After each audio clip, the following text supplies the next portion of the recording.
At the end of this speech following that one.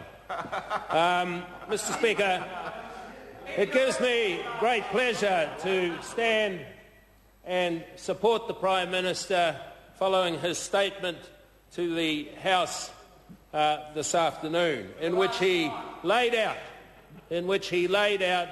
how this government intends building a strong economy based on real enduring growth. And one of the things that the opposition, Mr. Speaker, have failed to understand throughout the previous 9 years of their administration, appalling as it was, and as demonstrated by the throwaway lines that they have shared with the public since the start of this year, and the shopping list that they have, and the lolly scrambles that they have created, is that they've learnt nothing.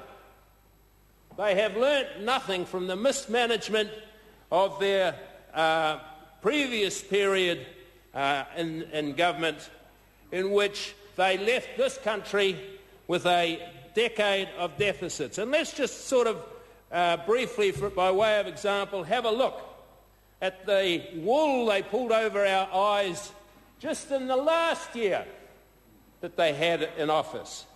When they presented the budget and economic statement in 2008, they were forecasting a surplus of $1.3 billion.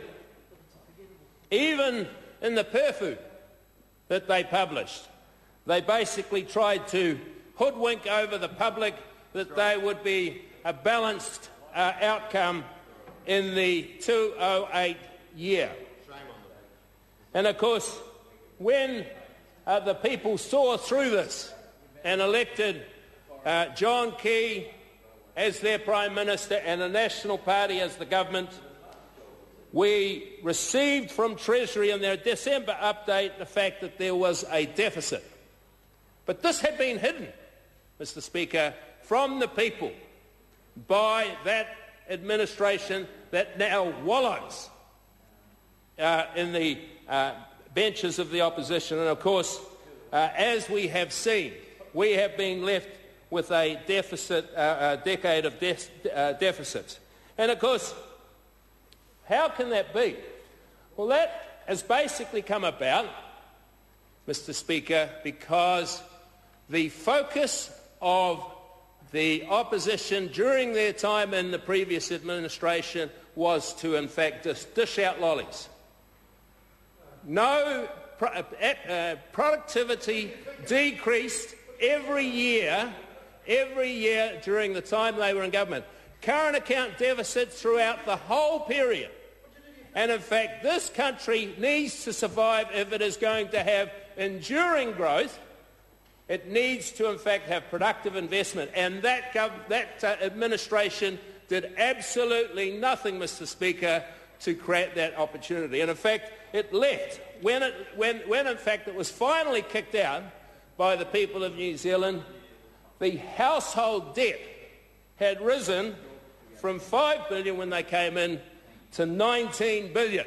And the interest the average householder was paying on that had risen to 14% of their disposable income, was going to servicing debt that these vagabonds on the other side had, in showering lollies to their so-called supporters, had in fact created a mountain of debt.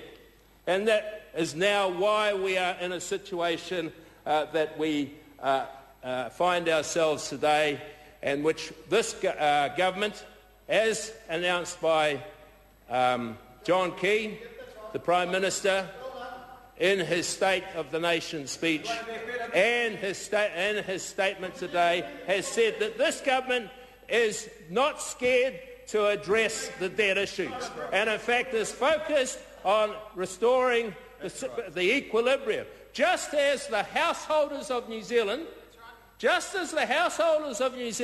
have come to realise and understand that they have to actually reduce debt and create savings, not in fact create a whole debt And these people on the other side haven't actually understood that.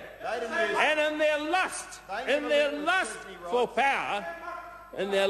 power, they have decided that they're going to send us even more debt of over $5 billion so far.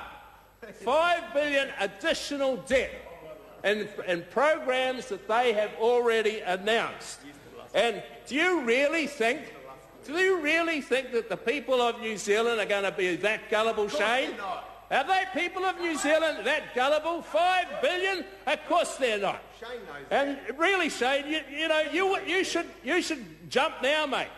Jump now.